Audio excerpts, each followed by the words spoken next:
For example, ডান হাতে খাওয়া। আমি এরকম অনেক ভাই আছে, ভাই ডান হাতে খান। কে ভাই, বা হাত কি হাত না? যিনি বলছেন উনি কিন্তু মুসলিম, নামাজও পড়েন, বুঝতে পারছেন? বা হাত কি হাত না? বা হাত দোষ করলো কি? সো ইয়েস, কোনো বেনিফিট হয়তো বুঝতে পারছে না যে ডান, না না বেনিফিট একটা আছে হয়তো, বা হাতে খেলে গ্লাস ময়লা হবে না। তো বেনিফিট হয়তো আমরা বুঝতে পারি, কিন্তু am I convince, are we convince the superiority, the bestness of Islamic manners and etiquette? Are we convinced?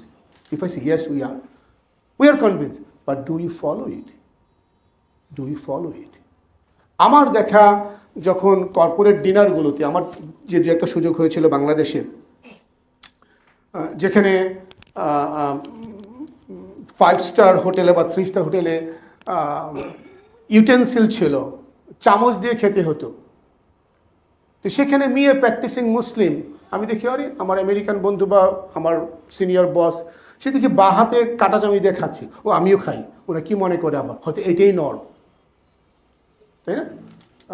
কাঁটা চামচ দিয়ে খাওয়ার ব্যাপারে একটা নিয়মটা কি, আপনার যে হাত ডমিনেন্ট শক্ত হাত, সে হাতে ছুরি ধরবেন। তো বেশিরভাগ হাত কি শক্ত না? মানে স্ট্রেংথ কোন কোন হাতে আছে? ডান হাতে। কাটতে গেলে শক্তি লাগে না?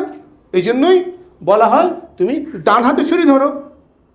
আর বা হাত একটু দুর্বল না, তুমি গেঁথে রাখো কাঁটা চামচ দিয়ে, ডান হাতে কাটো।